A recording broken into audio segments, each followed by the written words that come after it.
Hello, friends. I'm sure you would have heard my three previous iterations and contemplations about what has changed in last 20 years in which I have been actively involved in the field of intensive care. Paradigm shifts in the fields of fluid therapy, ARDS, and acute kidney injury have been something which has been discussed and which has been, uh, you know, published a lot in the last 20 years, and I thought those were some of those big paradigm shifts. But one important paradigm shift which came into my mind while I was thinking about the series of paradigms which have shifted, which has probably got more connotations and implications for us as practitioners of this field, dynamic field of intensive care, is antimicrobial therapy. You may call it a paradigm shift, or you may call it a result or a consequence of irrational antibiotic prescription, but it's a fact that the resistance patterns of organisms or the changing sensitivities of organisms has been a very disappointing paradigm shift as far as I'm concerned over the last 20 years. Piperacillin tazobactam came into the Indian market when I was beginning my career in intensive care in 2002, and only one brand was available for a couple of years, and that seemed to be a very powerful antibiotic, if you can call it, at that point of time. And we used to use it for life threatening conditions like severe necrotizing fasciitis and the like. But how many of us actually now fall back upon piperacillin tazobactam as the primary antibiotic if somebody has got a hospital acquired infection today? Your thought process automatically goes into a carbapenem or a ceftazidime avibactam or a polymyxine class of antimicrobials, and you don't even think about piperacillin tazobactam as an antibiotic for hospital acquired probable drug resistant infections. This has been a paradigm shift in the sense that some of the drugs which we thought were very useful in those days are now becoming redundant or less effective. The same story goes with imipenem. Imipenem came into the market in 2003, 2004, and we all thought that something good to break the resistance patterns in intensive care units is available, and it became a mainstay for pancreatitis for 2 to 3 years before data was published that it is not superior to the third and fourth generation cephalosporins. But as we progressed and as my career in intensive care grew, the relevance of imipenem cilastatin for treating significant infections and hospital-acquired infections has dwindled, and that's another molecule whose relevance has become less over the last 20 years or so. So the paradigm shift, I'm calling it a paradigm shift because the paradigm of simpler antibiotics being effective has gone, and now we are looking at more complex combinations of antibiotics as your primary go-to friends when you are faced with a drug-resistant infection. Probably on a brighter note, another paradigm shift which I have noted and probably is good for our prescription practices is that we have just gone from a disc diffusion based sensitive intermediate resistant pattern or a sensitive or resistant pattern of antimicrobial sensitivity to a precise MIC based drug dosing regimens or antimicrobial dosing regimens. That may be a more scientific way of looking at prescribing antimicrobials, and what this MIC based dosing regimen also helps us to do is to still use certain antimicrobials which in a higher dose, which probably would have been considered as resistant if you were using the previous disc diffusion based culture sensitivity reports. So the paradigm in better technology and better equipment being able to tell you that at this concentration this antibiotic is still going to work is probably another paradigm shift, and more training programs on antimicrobial therapy and antimicrobial stewardship programs are focusing on MIC and its interpretation as the route to proper and correct antimicrobial prescription. Another area where I have seen paradigm being transferred or shifting is from infusions, from bolus dosing to continuous infusions to prolonged intermittent infusions of antimicrobial therapy. In 20 years ago, it probably did not dawn on us that we are giving some of these antimicrobials in the wrong way.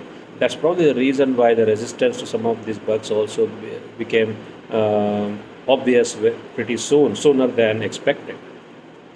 So, a 1 hour infusion or a 1.5 hour infusion of antimicrobials was considered was considered good enough 20 years ago. But again, to the pioneering efforts of researchers like Jeffrey Lippman and others who spoke about the role of infusions, prolonged infusions being better or being superior than a bolus dosing of antimicrobials, we started practicing infusions of antimicrobials for patients in the intensive care unit. Probably it did not make a difference to the patients who are not in the intensive care unit, who are in the wards or who are in the perioperative setting, but shocked patients on vasopressors or who had other comorbidities and were critically ill with higher Apache scores definitely seem to do better with infusions of antimicrobials, specifically beta-lactams, carbapenems, and the like. Then came the question whether a continuous infusion that is running over 24 hours is superior or confers better antimicrobial results, advantage than an intermittent infusion. There were debates, there were comparative studies, and there were pros and cons discussions on this issue. At the end of the day, what we still at this point of time realize that a continuous infusion is probably not superior to a prolonged intermittent infusion of 4 to 6 hours. A longer infusion time may actually result in deactivation or denaturation of some of these drugs like carbapenems and monobactams. But a prolonged infusion, like at least half of the circulating half-life, like if a drug has a half-life of 8 hours, at least a 4-hour infusion, or if a drug has a half-life of 6 hours, at least a 3-hour infusion is definitely superior to an intermittent short-term administration of antibiotic, like over an hour or half an hour of infusion. So the paradigm that has shifted is that bolus infusions are out, continuous infusions are not necessary, and prolonged infusions are probably the better way or the optimum way of administering antimicrobials in patients in the intensive care unit.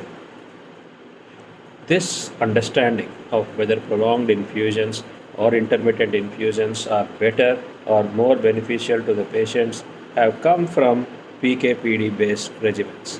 So we now understand the exact pharmacokinetic of every antibiotic we are using in the intensive care unit. So as I mentioned in my previous discussion about acute kidney injury, the classical pharmacological description of antimicrobials like beta-lactams, macrolides, tetracyclines, fluoroquinolones is good from a pharmacological perspective. But from an intensive care perspective, you know that you are dealing with a concentration dependent, a CMAC dependent antibiotic, a time dependent antibiotic, or a hybrid of these two antibiotics that is directly related to their lipophilicity or their hydrophilicity or their water binding or their lipophilic properties.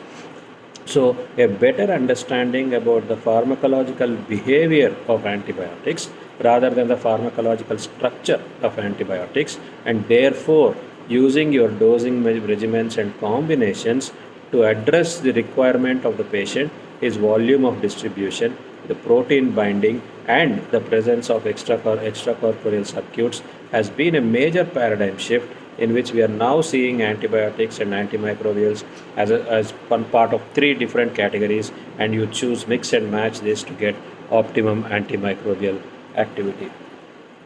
So when you mix and match, again, the other paradigm that comes into the picture or comes into discussion is about monotherapy versus combination therapy. Now this paradigm is probably not new to intensive care practitioners. It is this debate about whether one is good or two is better than one has always been a point of discussion, and it was always thought that certain conditions like endocarditis, like osteomyelitis, definitely require combination therapy. And from an intensive care perspective, from a hospital acquired infection perspective, it has been a conventional thought process and a conventional belief that Pseudomonas infections are specifically better treated with the use of combination therapies. So it always came out as a piperacillin tazobactam plus something else, or a meropenem with something else was considered to be better. But that philosophy has not been substantiated over the last 5 6 years. And evidence at this point of time seems to suggest that even in the context of Pseudomonas infections, monotherapy is effective in a very high number of patients. And you don't need to actually prescribe combination for all patients. Still, there may be a debate about Pseudomonas. Some people believe combination is better, but across the spectrum of bacteria, other than tuberculosis and other the specific infections, monotherapy is now considered to be as good or as effective as combination therapy. So sometimes, in our enthusiasm to use a combination therapy, we also have used mutually antagonistic antibiotics. That means we have used antibiotics which are negating the antimicrobial effect of another good antibiotic, and that has been a decent paradigm shift in the last 5 6 years. The power of monotherapy and the ecological benefits of monotherapy have been very clear, and a lot of infections can now be treated with say monotherapy instead of combination therapy, other than a few specific situations. So when you choose to give antibiotics to the patient, based on what do you give your antibiotics? So that's where the relevance of procalcitonin has come in. And there has been a paradigm shift for the last 15 years at least, uh, in the way procalcitonin is used in the intensive care unit.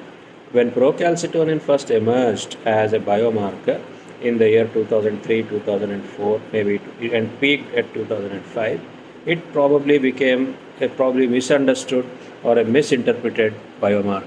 That means people were using procalcitonin to initiate antimicrobial therapy.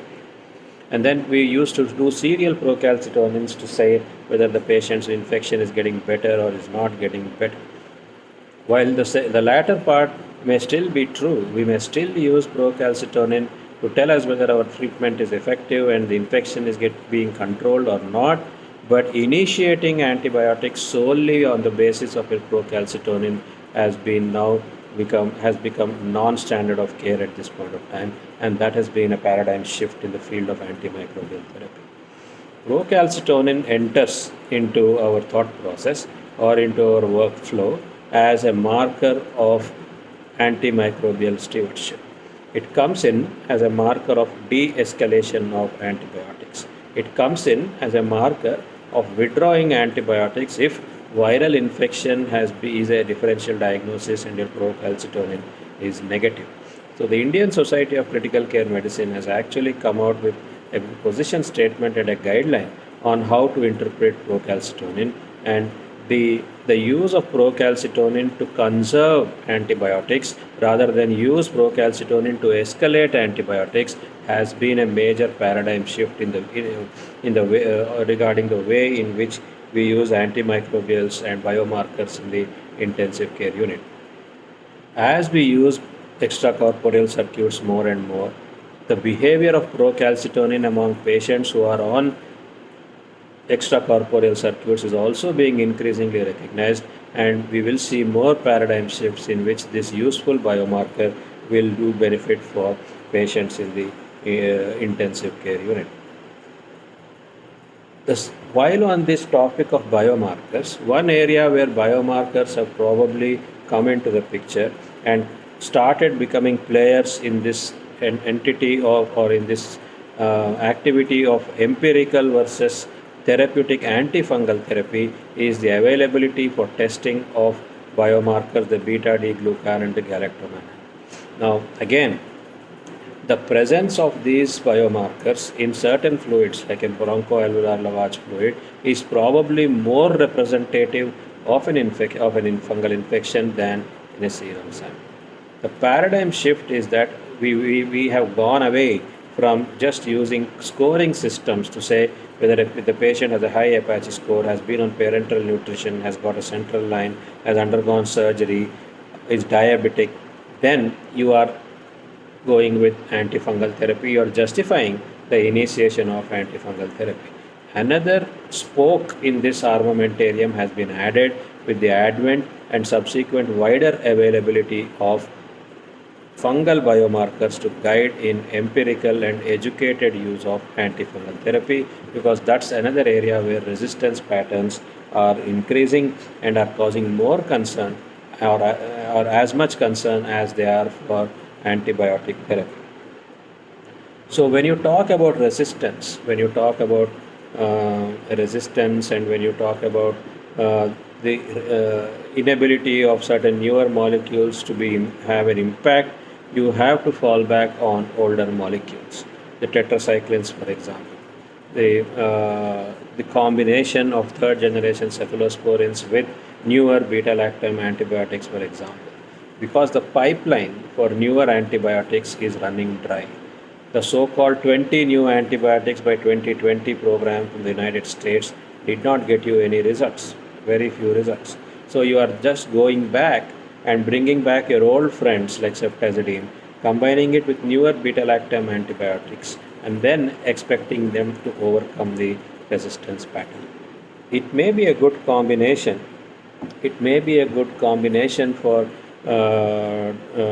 treating infections, but it will remain a good combination only if we exercise that discipline and use it where it is necessary, and definite indications exist for the use of such combinations, and we still have to conserve our currently effective antibiotics if we have to avoid a bare cupboard as far as antimicrobials in the intensive care unit is concerned.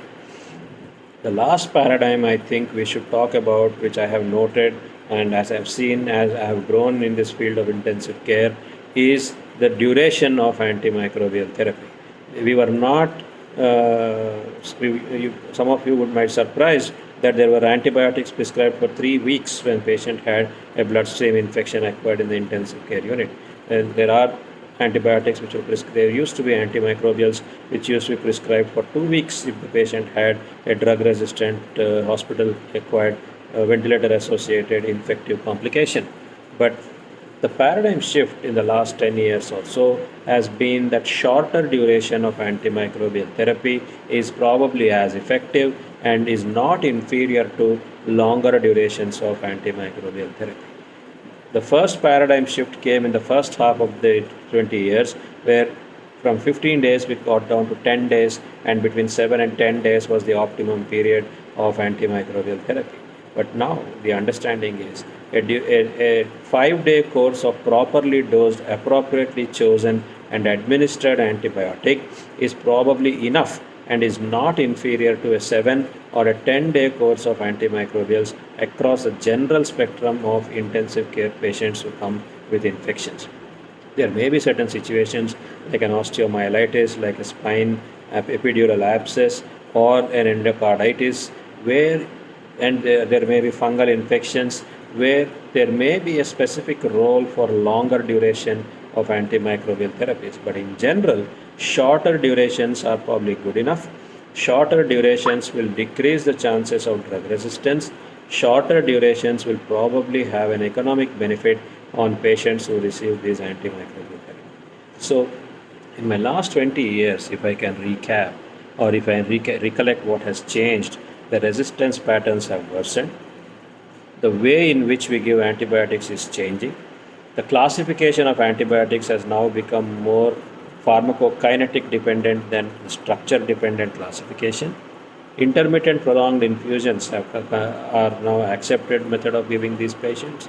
Biomarkers have a definite role, but in specific situations, more for de-escalation and optimizing antimicrobial therapy than initiating the antimicrobial therapy. Combinations are not always necessary for these patients, and of course, in the end, you need to talk about, or you need to think about shorter durations of antimicrobial therapy being as effective as a longer duration of antimicrobial therapy. So it's a big challenge for us to conserve antibiotics for our future generations. So I thought this is another paradigm which I should share with all of you, and maybe you can have your own thought processes. So please do contact or write to me with your own thought processes of antimicrobial therapy and its paradigm shift in the last 20 years. Thank you very much. See you later.